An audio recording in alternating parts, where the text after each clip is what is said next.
గణేశాయ నమః, గాయత్రీదేవ్య నమః, మహాసరస్వతి నమః, మాతాపితృభ్యో నమః. ముందుగా ప్రేక్షక వీక్షణ మహాశీలందరికీ కూడా నమస్కారం. అయితే 19వ తారీఖు జూలై 2026 ఆదివారం నుండి 25వ తారీఖు జూలై 2026 శనివారం వరకు కూడా ఈ వారం ద్వాదశ రాశుల వారికి కూడా ఎలా ఉండబోతుందో చూద్దాం. ఇక మిథున రాశి వారి యొక్క ఫలితాలు. ఈ వారం మీ గోచార గ్రహగతులు కనుక చూసుకున్నట్లయితే స్వల్ప అనుకూలంగా కనపడుతుంది. ముఖ్యంగా కొత్త వ్యాపారాలు ప్రారంభించే వారికి చాలా అనుకూలంగా ఉంది. రుణాలు తీసుకోవడానికి, రుణాల ద్వారా వ్యాపారాలు పెట్టడానికి కూడా అనుకూలంగా ఈ వారం కనపడుతుంది. రియల్ ఎస్టేట్లో కానీ, బంగారులో కానీ, భూముల్లో కానీ, వెండి, స్థిరాస్తులు, చరాస్తులు ఇందులో సరే ఈ వారం పెట్టుబడులు అయితే పెట్టగలచ్చు. దానివల్ల లాభాలు అయితే బ్రహ్మాండంగా ఉన్నాయి.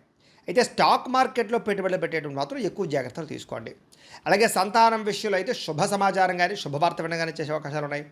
పిల్లలకు సంబంధించినటువంటి చదువు విషయంలో కానీ, ఉద్యోగ విషయంలో కానీ, వివాహం విషయంలో కానీ మంచి విజయం లభించే అవకాశం కనపడుతోంది. ప్రేమికుల మధ్య సంబంధ బాంధవ్యాలన్నీ బాగా బలవుతాయని చెప్పచ్చు. భార్య భర్తల మధ్య కూడా సంబంధ బాంధవ్యాలు బలంగా ఏర్పడతాయి. ఆరోగ్యం మెరుగుపడుతుంది. ఫిట్నెస్ పట్ల లేదా వ్యాయామం పట్ల, ఆరోగ్యం పట్ల ప్రత్యేక శ్రద్ధ పెడతారు. అయితే మానసిక ప్రశాంతత కోసం కూడా ఈ వారం అంతా కూడా బాగా కృషి చేస్తారు. రాజకీయ నాయకులందరూ కూడా ప్రజాదరణ పెరగడం, పదవులు పొందే అవకాశాలు ఉన్నాయి. కొత్త కొత్త ప్రాజెక్టులన్నీ కూడా సఫలీకృతమవుతాయి. మీడియా రంగంలో పనిచేసే వారికి విజయం కనపడుతోంది. కొత్తగా క్రియేటివ్గా ఆలోచించగలుగుతారని చెప్పొచ్చు. డబ్బుల విషయంలో కూడా దాచుకోకుండా ముఖ్యమైనటువంటి అవసరాలకి వినియోగించిన అవకాశం కనపడుతోంది. అనారోగ్య సమస్య నుంచి బయటపడగలుగుతారు. దీర్ఘకాలిక రోగాలను వారు తగ్గించుకోవడానికి ప్రయత్నం చేస్తారు. ఏదైనా చిన్న చిన్న కోరికలున్నా, కొనుక్కోవాలనుకున్నా, ఎవరైనా కలవాలనుకున్నా, శారీరకపరమైనటువంటి కోరికలు తీర్చుకోవాలనుకున్నా ఈ వారం బాగుంది. ఇతర దేశాల్లోని భారతీయులందరూ కూడా మంచి నిర్ణయాలు తీసుకోగలుగుతారు. ఉద్యోగ అభివృద్ధి కనపడుతుంది. అలాగే మీ జీవితాన్ని మలుపు తిప్పేటటువంటి మంచి అద్భుతమైన పనులు చేయగలుగుతారు. కుటుంబ సభ్యులతోటి అనేక రకాల సమస్యల గురించి చర్చించుకోవడంతో పాటుగా పరిష్కరించుకునే అవకాశాలు కూడా ఉన్నాయి. అలాగే ఖర్చు విషయంలో కూడా ఎంత ఖర్చు చేయాలో, ఎలా ఖర్చు చేయాలో ఆలోచించి ఆచితూచి ఖర్చు పెడతారని చెప్పచ్చు. వ్యాపారాలు కూడా అనేక రకాల వ్యాపారాలు చేయడం ద్వారా లాభాలు పొందగలుగుతారు. అయితే వాహనాలు నడిపేటప్పుడు మాత్రం నిర్లక్ష్యంగా వాహనాలు నడపకండి, ప్రమాదాలు ఉన్నాయి, జాగ్రత్త. దూర ప్రయాణాలు లాభిస్తాయి. వ్యవసాయం చేసేవారికి పరిస్థితులు కానీ, వాతావరణం కానీ చాలా అనుకూలంగా కనపడుతోంది. మిమ్మల్ని మీరు గొప్ప వ్యక్తిగా మార్చుకోగలుగుతారు. అలాగే వివాహ ప్రయత్నాలు కలిసి వస్తాయి. విదేశీ ప్రయత్నాలు కూడా కలిసి వస్తున్నాయి. నిరుద్యోగులకి ఉద్యోగ అవకాశాలు కనపడుతున్నాయి. అలాగే క్రయ విక్రయాల్లో లాభాలు కనపడుతున్నాయి. బాగా కష్టపడి పని చేయడం ద్వారా ఎక్కువ లాభాలు కూడా పొందగలుగుతారు. చేనేత వస్త్ర కార్మికులందరికీ కూడా చాలా లాభాలు. బట్టలు కుట్టేవారందరికీ కూడా కష్టానికి తగ్గ ఫలితం కనపడుతుంది. వ్యాపారస్తులకి, ముఖ్యంగా స్టూడెంట్స్కి, విద్యార్థులకి విదేశాల్లో చదువుకునేటటువంటి అవకాశాలు, అక్కడ పార్ట్ టైం జాబులు వచ్చే అవకాశాలు ఉన్నాయి. పోటీ పరీక్షల్లో విజయం కనపడుతుంది. చదవాలన్న తపన పెరుగుతుంది. ఉద్యోగస్తులకి పై అధికారుల నుంచి మంచి పేరు తెచ్చుకోగలుగుతారు.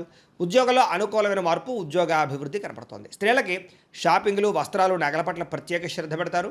ముఖ్యంగా ఉద్యోగపరంగా అవకాశాలు వస్తాయి. కుటుంబ వివాదాలు పరిష్కారం అవుతాయి. వ్యాపారస్తులకి సెల్ఫ్ కాన్ఫిడెన్స్ తోటి చేసే వ్యాపారాల్లో లాభాలు కనపడుతున్నాయి. అన్ని రంగాల వ్యాపారస్తులకి కాలం కలిసి వచ్చే కాలంగాను వ్యాపార లాభాలు కనపడుతూ ఉన్నాయి. కాబట్టి కాలాన్ని సద్వినియోగపరచుకోవాల్సిందిగా తెలియజేస్తుంది. అయితే ప్రేక్షకులకి ముఖ్యంగా మనకి ఏమిటయ్యా అన్నట్లయితే కనుక, ఇప్పటిదాకా మేము చెప్పినటువంటి ఈ ఫలితాలన్నీ కూడా గోచార ఫలితాలు. అంటే ఈ రాశిలో ఉండేటటువంటి కోట్ల మంది అందరికీ వర్తిస్తాయి. కాబట్టి ఆ రకంగా వినే ప్రయత్నాన్ని చేయండి. ఒకవేళ మీ పర్సనల్ జాతకం అంటే మీకు ఒక్కరికి ఎలా ఉందో తెలుసుకోవాలి అన్నా, లేదా ఏదైనా సమస్యలతో ఇబ్బంది పడుతూ ఉన్నా, దానికి మీ date of birth, time, place of birth, మీ పేరు వాట్సాప్ నెంబర్కి మెసేజ్ పెట్టినా, లేదా మాకు ఫోన్ చేసినా కూడా మీ జాతకం ఎలా ఉందో చూసి చెప్పే ప్రయత్నాన్ని చేస్తాము. లేదా ఏదైనా సమస్యలతో ఇబ్బంది పడుతూ ఉంటే కనుక వాటికి పరిహారాలు చెప్పడం కానీ, లేదా పరిహారాలని మా పీఠంలో ఉండే బ్రాహ్మణుల ద్వారా ఈ రకంగా జపాలు అని, ఈ రకంగా హోమాలు, ఈ రకంగా మండపారాధనలు, ఈ రకంగా అభిషేకాలు నిర్వర్తింపచేసి వీటికి సంబంధించినటువంటి ప్రసాదాన్ని మీకు కొరియర్ ద్వారా పంపించే ప్రయత్నం చేస్తాం. లేదా మీరు స్వయంగా వచ్చి పాల్గొన్నా కూడా మీ చేతి కార్యక్రమాలు కూడా నిర్వర్తింపజేసే ప్రయత్నం చేస్తాము అని తెలియజేస్తూ, అలాగే మీలో ఎవరికైనా సరే పూర్తి జాతకం ఈ రకంగా పుస్తకం రూపంలో కావాలన్నట్లయితే కనుక దానికి కూడా మీ date of birth, time, place of birth, మీ పేరు మా వాట్సాప్ నెంబర్కి మెసేజ్ పెట్టినా, లేదా మాకు ఫోన్ చేసినా కూడా మీ జాతకాన్ని మీ రకంగా రాసి ఇలా కంప్యూటర్లో డీటీపీ చేయించి ఈ రకంగా పుస్తకం రూపంలో బైండింగ్ చేయించి ఈ పుస్తకాన్ని మీకు కొరియర్ ద్వారా పంపించే ప్రయత్నం చేస్తాం. ఇందులో మీ పూర్తి జాతకం అంతా రాసి ఉంటుంది. చక్కగా చదువుకోవచ్చు. ఇది మీకు జీవితాంతం ఉపయోగపడుతుంది. కాబట్టి మీరు ఎవరికైనా సరే ఇలా పూర్తి జాతకం పుస్తకం రూపంలో కావాలన్నా కూడా మమ్మల్ని సంప్రదించవచ్చు అని తెలియజేస్తూ, అలాగే ఇంట్లో డబ్బు నిలబడకపోవడము, ఆర్థిక ఇబ్బందులు, రుణబాధలు, వ్యాపారాలు సరిగ్గా సాగకపోవడము, ఇలాంటి సమస్యలతో ఇబ్బంది పడుతూ ఉంటే కనుక అలాంటి దానికి ఇలాంటి జన వశీకరణ యంత్రము అని ఉంటుంది. లేదా ఇంట్లో కానీ, ఉద్యోగ సంస్థల్లో కానీ, లేదా వ్యాపార సంస్థల్లో కానీ నరదిష్టి వల్ల కానీ, నరఘోష వల్ల కానీ ఇబ్బందులు పడుతూ ఉంటే కనుక అలాంటి వాటికి ఇలాంటి నరఘోష యంత్రము అని ఉంటుంది.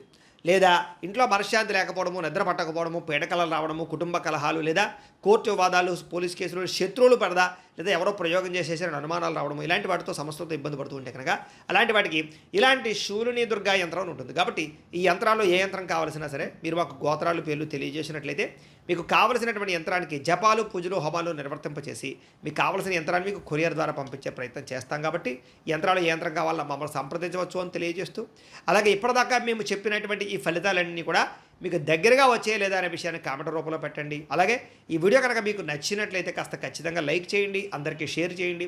ఇంకా ఎవరైనా ఈ ఛానల్ కనుక సబ్స్క్రైబ్ చేసుకోకుండా ఉన్నట్లయితే కనుక కాస్త సబ్స్క్రైబ్ కూడా చేసుకోవాల్సిందిగా మనస్ఫూర్తిగా ఆశిస్తూ, గోబ్రాహ్మణేభ్యః శుభమస్తు నిత్యం, లోకా సమస్తాః సుఖినో భవంతు, స్వస్తి.